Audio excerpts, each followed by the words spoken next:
Hey y'all, hey, we back for another review of SISTAS. We're on season 6, episode 11. We're at the mid-season finale, which means we are going to be on hiatus until October. Is anybody sad about that? Am I the only one not excited? I mean, am I the one that is excited that we're on hiatus, is what I'm trying to say. Forgive me, I'm tired. I probably got a sunburn. I've been out on the boat on the lake all day, so I'm tired. But I'm here. I'm gonna give y'all what y'all need. I'm trying to give y'all full energy. Either way, season 6, episode 11, entitled "No Turning Back." And by the end of this episode would have earned that title immensely. So last episode, Danny decided that it was a good idea to get Preston high. And this is the next day, and Preston is still high as a kite. I mean, he comes out of the room and he has on Danny's airport uniform and to go with his cowboy boots, and he's all ready to go to work. Only problem is that he does not work at the airport, and this outfit does not belong to him. But his sensibility is shot, and he is just out of his goddamn mind. And he is none the wiser. Like he's having an effect to the chemical that I have not personally experienced or seen from anybody. So, it might be a far reach as far as the story is written. Or maybe, he might be one of the 0.001% of people that react this way. Who knows? I ain't no scientist. I don't know. Anyway, he gets on the phone and he calls Zach. And so Zach's going to be heading over that way. He's talking gibberish. And he doesn't even know his own name currently, but he's called Zach over for whatever reason. I mean, we don't know what the reason is because he's so high out of his mind. I doubt that he knows either, but we'll get back to that later in the episode. Maurice and Calvin are back at the apartment. It's the day after he's gone to the cops and admitted to his part of the plan to rob the bank. And Calvin can see that his spirits are a little bit low, and we haven't seen Maurice's spirits be that low since since they were in jail. And so now he's back to that place, and, he doesn't have the theatrics and the queendom that he normally carries about himself. And, all that's not it. And he does in this moment show Calvin some authentic appreciation for helping him out thus far, which, probably trying to make amends, trying to, do all he can to let people know that he appreciates them before he goes to do his 15-year bid. If I'm making projections a little bit ahead of the curve, I doubt that he's going to get any time. Something's going to happen because that's how this stuff works. But let's just presume he's preparing himself for the 15 years. He tells Calvin about his confession to the cops because up until this point, Calvin is unaware. And he knows the ramifications of what he's done. He's well prepared to deal with that. He just wants Sabrina to be absolved of all this stuff and to get back to her regular life. So Calvin calls Sabrina immediately and, tells her what he did, to try to see if they could talk some sense into him. But he has his wits about himself, and he was logical and sound-minded when he made the decision, and none of that has changed up until this moment. So, again, that will develop throughout this episode. Zach shows up at Danny's, and Preston is even much more of a zombie. Like, he is just sitting at the table as if he is at a tea party and nobody else showed up. Like, he's just got a smile on his face. He is in his mind. He's having a gay old time, but nobody else is at the party. All right, so Danny tells Zach, about her giving him the ganja or whatever, and this is how he's acting. And then she goes on to beg Zach to help her out with Preston because she's all out of options. And so Zach, shows some concern, but by the end of the scene, he turns out to be not much help at all, and there really wasn't no damn point to him coming by, but whatever. And so Zach asks Preston, "Hey, you good? Like, you okay?"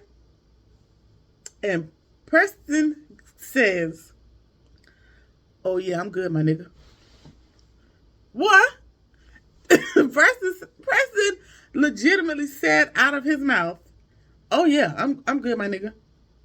And so both of them looking like, "Who nigga?" Because you might be under the influence. One thing about us as folks, it don't matter what your mental capacity is, whether you're whatever your particular fault is, it don't matter as long as you don't get too far ahead of yourself. So while you might be high as a kite, you better get some wits about yourself, because Don't do that. The block is real hot. So you just should not have done that. They didn't put too much on it, but I'm just saying, had you met another one of those people in another time in another place, that could have went terribly wrong. So whatever. But you don't have your wits about yourself, and we're gonna presume that you don't know what you're saying. But we're gonna are we gonna let it slide? I don't know. Y'all tell me in the comments if we're gonna let it slide. Zach has turned out to be no help, and he, after that whole, I'm good my nigga comment, he was like, you know what? I think he's good. I think he's just high. Give him some coffee. Ain't nothing else I can do with it. He seems to be, fine, except for he's just high as a kite. And so I'm gonna head out, and y'all go ahead and handle this, because if I stay, I'm gonna record his ass. And again, I'm gonna be of no assistance. So y'all got it.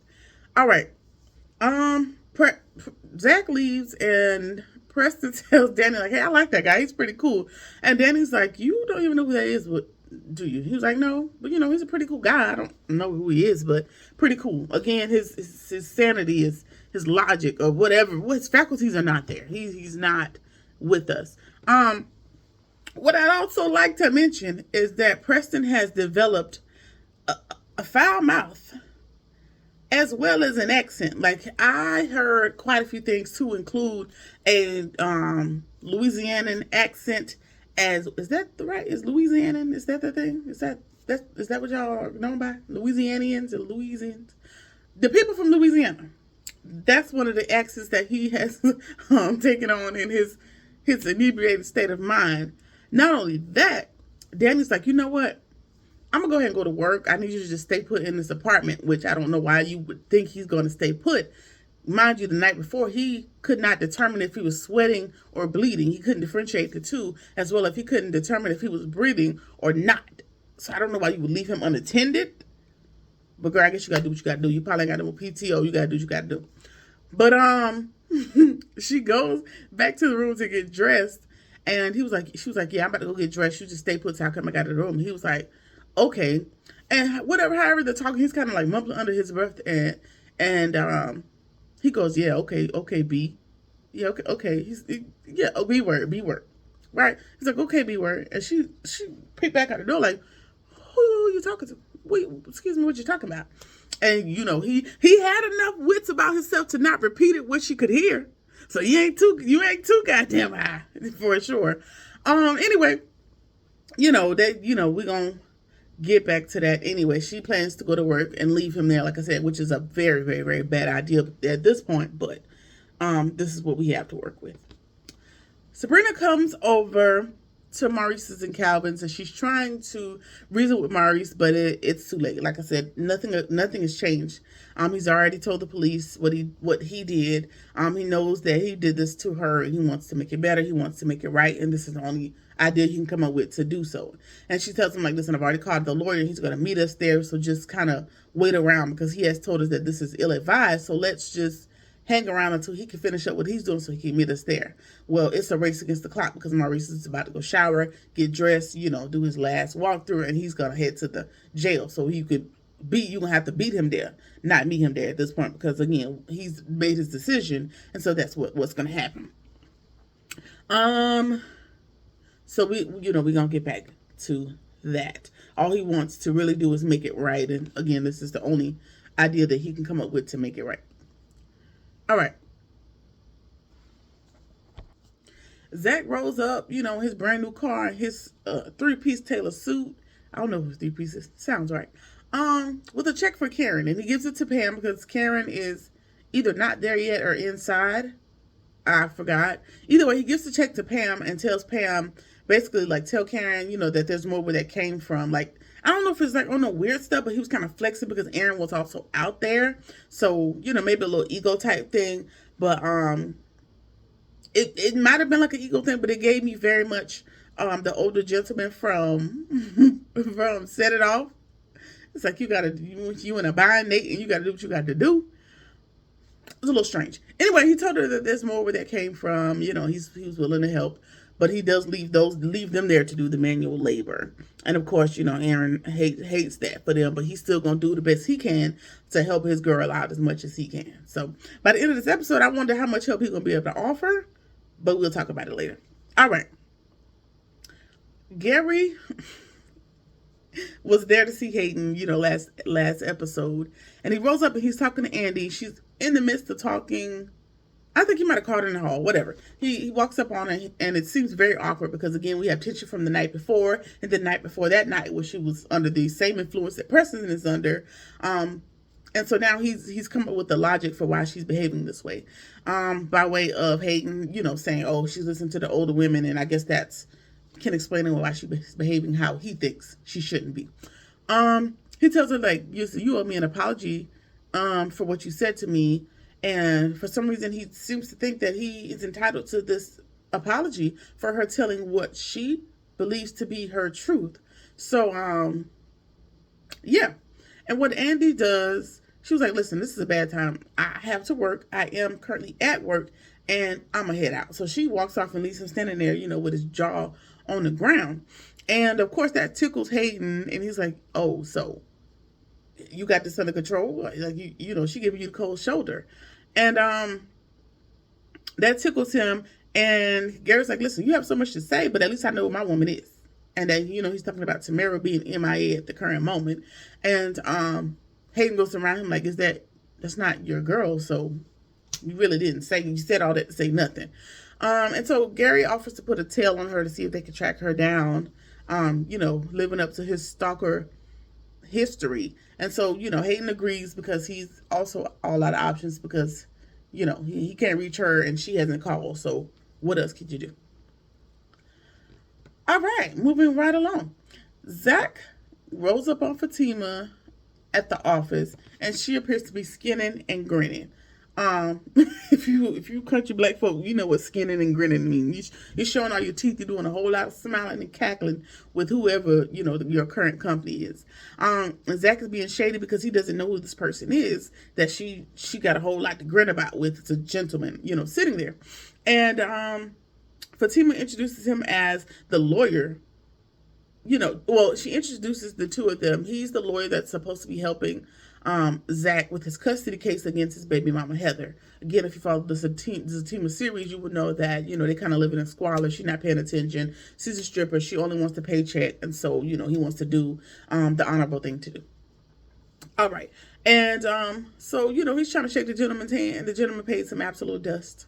It appears as if he is only there to see Fatima, and Zach he just happens to be sitting there. Like I said, it turns out he's the lawyer that's going to help him with the paternity case. And he tells him, listen, it is going to be difficult, considering you just found out that this baby belongs to you. And Zach is, he agrees, like, yeah, it's going to be an uphill battle, but I'm willing to, I'm willing to be in it for the long haul. That's when things get weird, because the lawyer seems to be under the impression that he checked with child welfare services because Heather's neighbor, so Zach's baby mama, her neighbor said, I've already called child welfare on them multiple times because when she's in the house asleep, this boy's outside playing by himself and he's soiled all day. I'm sure he hasn't eaten. Like, she's called the people on that lady quite a few times. And so there should be a record in the system. And so the lawyer tells her, like, listen, there is nothing in the system that shows that this lady has called. So what do y'all suggest? And so I think Fatima, somebody goes, hey, what if she testifies? And he was like, yeah, okay, cool. Like, do you have her name? Do you have her information? And so Zach has got a little street smart. Something in his red flags went off too. He's like, no, I ain't give her information. I don't know if he genuinely didn't know, if he realized that the lawyer was being a little weird. And he was like, I ain't got her information. Here comes Fatima volunteering the information, not picking up on the social cues that you should shut the hell up. But she tells him, like, no, don't worry, I got it. I got her information. And so he's going to get on trying to track her down and see what happened with her reports to child welfare services.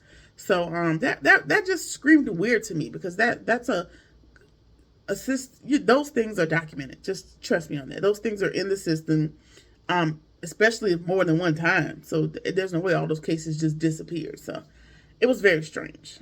I don't know what's up with that, but something's not sitting right with me about that. And so the guy excuses himself, and in this moment, Fatima learns that Zach is seeking full custody, not just partial. She was aware that it was going to be partial, and he's like, no, it's going to be full.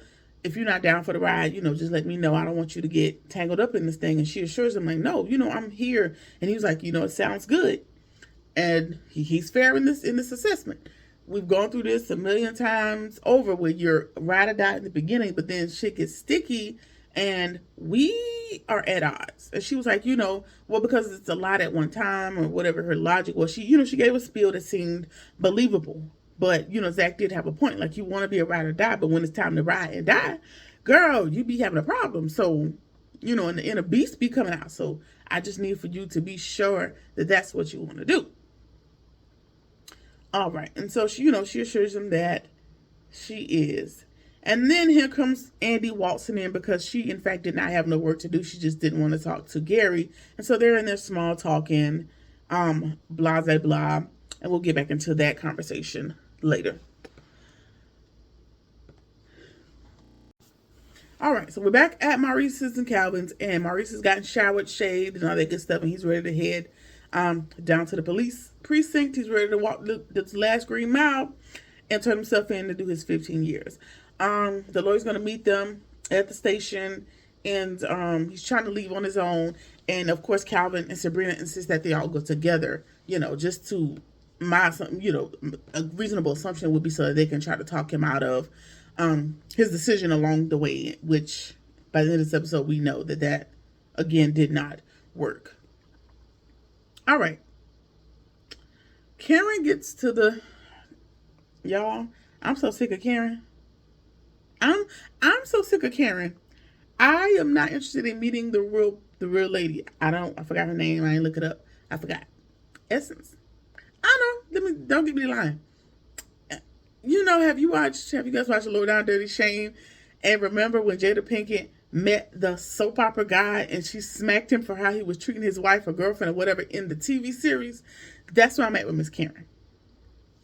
Ready to put the paws on her. Because, girl, you did a lot. You did a whole lot for a whole little. And it's pissing me off. But again, we'll get into it. Karen gets to the shop, and Erin is as proud as a peacock because she noticed that he's there doing manual labor, trying to help her out with the shop, blah, blah, blah. Pam gives her the check that Zach dropped off for her. Remind you, they have already talked about this. Now, they talked about it at the coffee shop, and maybe, everything that happened at the apartment when she left the door unlocked and all that other stuff, maybe she thinks he wasn't willing to help. I don't really know. She's under this assumption that he's just trying to string her along and gaslight her, which also delusional, but whatever. Pam hands her the check and she wants to give it back to him. And the girl just tears the check up right there on the spot. She tears the check up on the spot. She don't want nothing to do with Zach. He needs to stop trying to gaslight her. And so she's going to call him and give him a piece of her mind for the 1 minute, 732nd time in this episode. In this season. Whatever.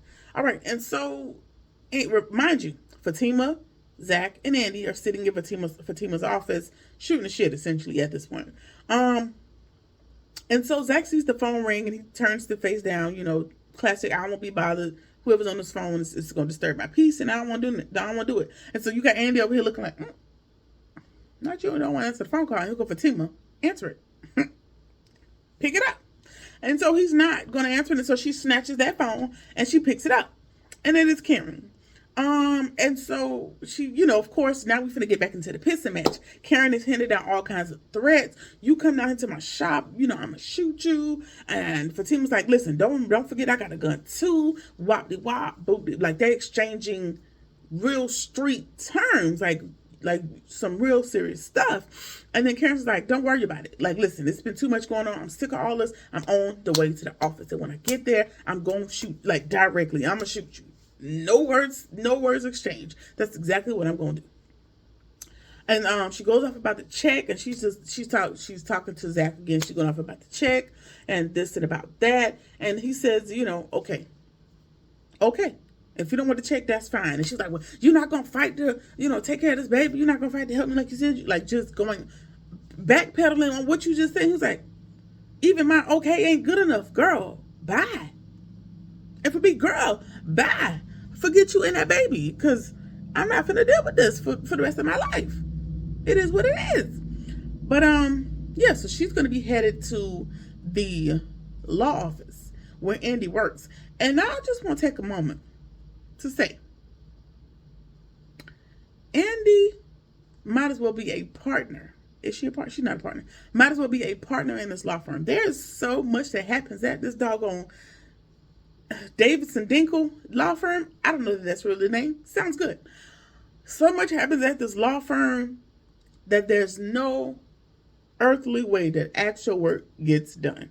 Now, they're divorce lawyers. At least Andy is a divorce lawyer.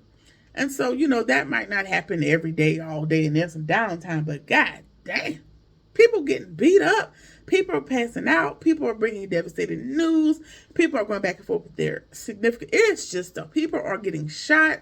I'm going to tell you about it.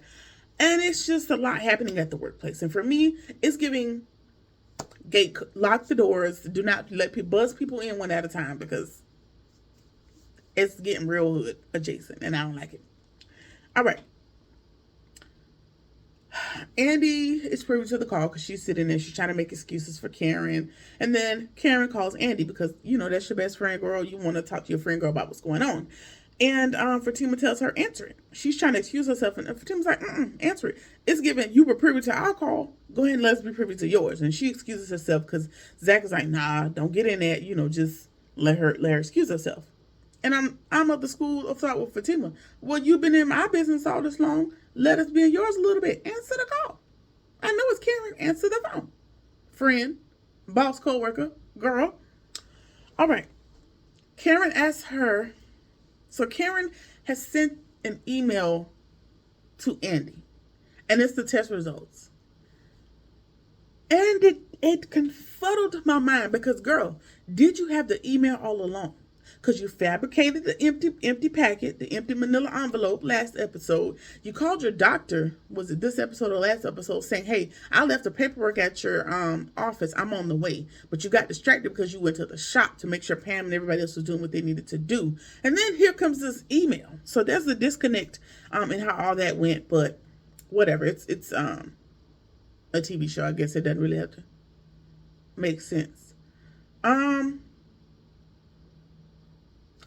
I lost my train of thought. Anyway, Karen asked her, did you get the email? And so she walked outside the office to excuse herself. And Fatima, I'm going to go stand right behind you. And Zach, I got to go stand with her. So it wasn't no point of you going outside. Everybody just standing and listening to the conversation. And she was like, listen, you got the email? Karen sent a list. You got the email? Please show it to him. Please. She is legitimately begging. If she was there in person, she would be on her knees begging Andy to please shut this up. Please ruin their day. It was giving, hurry up and show them this evidence so I can have something, a one up on them. And so I guess the email, like I said, is the paternity results. She's begging Andy to show them. And everybody realizes that she is legitimately off her rocker. She is losing her sense, her mind. She can't handle logic anymore at this point. And then now she's pissed at Andy. You my friend. You taking her side. It is just a lot. And Fatima is like, listen. And so the conversation is over between Karen. She's still headed to the shop. She's still headed to the law firm. But hey, show them the email. Don't worry about it. Fatima's like, oh, well, show us what? And Andy's like, let me open it in private and then I'll come back to it. And Fatima's like, no, you forgot I'm your secretary. I have access to your email account. So she pulls it up on her phone.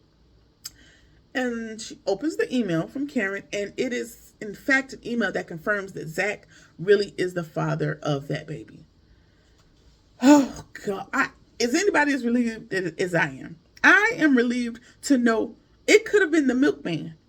It could have been Hayden. I wouldn't give a damn who this baby's daddy was at this point, as long as we knew who it was so we can stop talking about it. And I'm relieved. Now, I'm pissed again because God is Zach. It's Zach. He got enough going on. And now he got one baby mama with little to no screws. And then you got one with all the screws loose. And it's too much. It's too much for y'all to only have been dating for this short amount of time. For sure. I ain't no ride or die, baby, because you come with too much, my friend. Moving right along. At the precinct, they're trying to change Maurice's mind one last time. He said his final goodbyes and all that good stuff. And they're not even sure. They make a good point here that it's going to work. You're going to turn yourself in, but what makes you so sure that they're still not going to come after Sabrina? This may not even be the solution. They may just have you might have just criminalized yourself for no reason, because by the end of this episode and projections for next season, the other half of the season, you'll see that this prosecutor, cop, whatever his position title is, he still is harassing Sabrina like, hey, we know you were in on it. We're going to get you. We're going to take you down. So this is after they take Maurice into custody, which tells you it did nothing to slow down their vengeance against Sabrina. And for me, I don't know where the animosity is against Sabrina, because the tape was Maurice. And she was mentioned, which by definition, hearsay, you know, by Maurice. So if anybody is more plausible, it would make sense that it would be Maurice. Sabrina would be secondary to all of everything that's going on. But it seems they want her to be this queen pin that masterminded this whole thing with little to no. Only that one sentence out of that recording is what you have on her. You don't have no bank statements that support this or nothing. So I don't know. Whatever. Move right on. Karen finally shows up at the office.